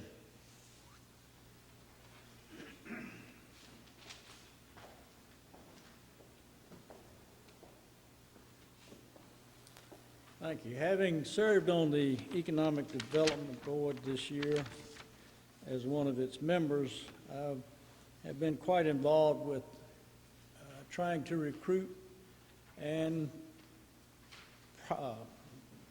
position Person County to be more attractive. To some of the things that I think we're going to have to do going forward, as I mentioned, we're going to have to secure the water from the Dan River. We're going to have to improve our schools. We're going to have to ask the representatives that we have here to help us get some better highways. Person County is one of the few counties in the state that doesn't have a 4-lane highway that goes all the way through it. Most of the competition that we run against in economic development settled next to an interstate. And so that is probably one of our biggest competitors, is the interstate. Now, to make Person County more attractive, if we become a bedroom community to the Research Triangle, I think the broadband that we have decided to install will put us ahead of quite a few communities. It will bring us almost to par with Durham and Raleigh area as far as speed, and I think that is something that has to, we talk about a water line from the Dan River. Well, this is a water line to technology. So, thank you. Well, the facts are, by 2030, our county's population of seniors will be over 60%. So we have to do more. Obviously, preparing for that, that's only 14 years from down the road. We need to make sure that we're putting our right priorities with our senior services. And the other things are, less than 20% of our citizens have a 4-year degree. 30% of them have some college, and about 30% have a high school education. We've got to do a better job of having a workforce for these type of companies and these jobs that want to come. If not, we're just selling ourselves a pipe dream. We've got to do more to educate these people, and we not just got to talk about 4-year college. We've got to have some people that are willing to do trades, because I know several companies right now in HVAC that can't hire anyone. We've got Sunrock Company that's down in Woodsdale, the Corps, that are trying to hire people. They can't get people to apply and to fill jobs. We have truck drivers that are needed in some of these companies. So we've got to take a real hard look at Person County. We've got to do a better job at attracting young families. We're not going to attract young families by being the mega dump capital of the world. We're not going to attract young families by being the coal ash capital of the world. So we've got to do more to bring in more younger people and to make sure that our students that we're graduating Person High School want to come back to Person County like I did. Thank you.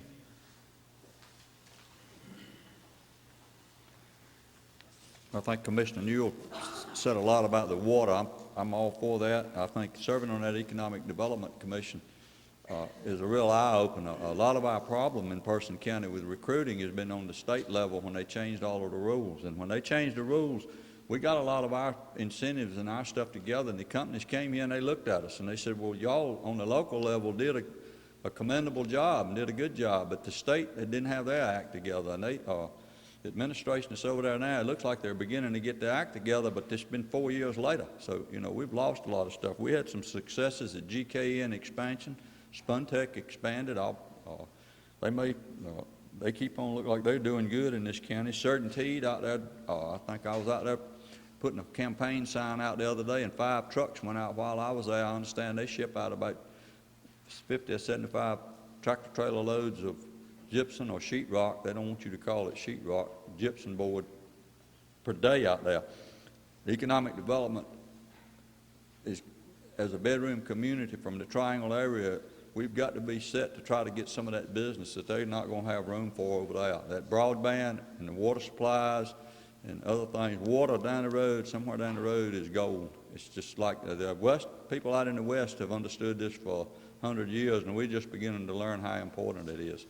But we've got to keep plugging away at economic development, and if Person County was the only county that was not getting any, I would say that our economic development person had a problem, but he's done better than most of them have in the region, and we're not burning the woods up by any means, but it's just tough out there with the economy is like it is and getting new companies to come in here. Did you ring the bell? Or I can keep talking. I'll take your turn.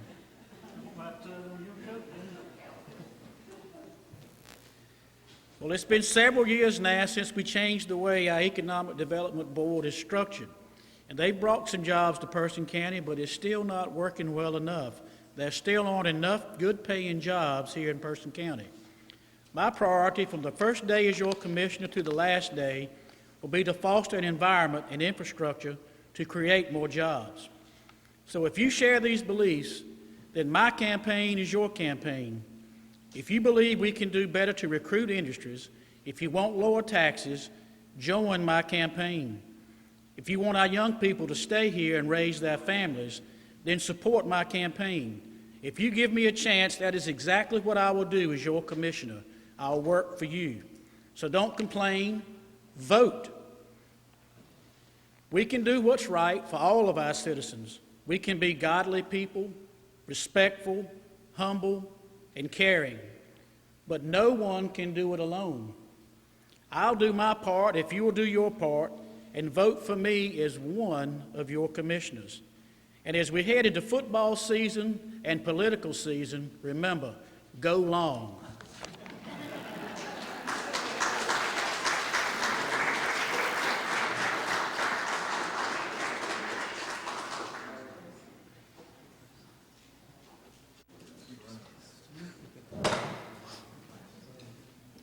All right, it's already been said a few times, but I want to thank PC Pride, in particular Francis Bullock and Pat Hill for taking the lead and putting this together, and also Mr. Hare and our excellent moderator, Ms. Long. So let's give them all a big hand.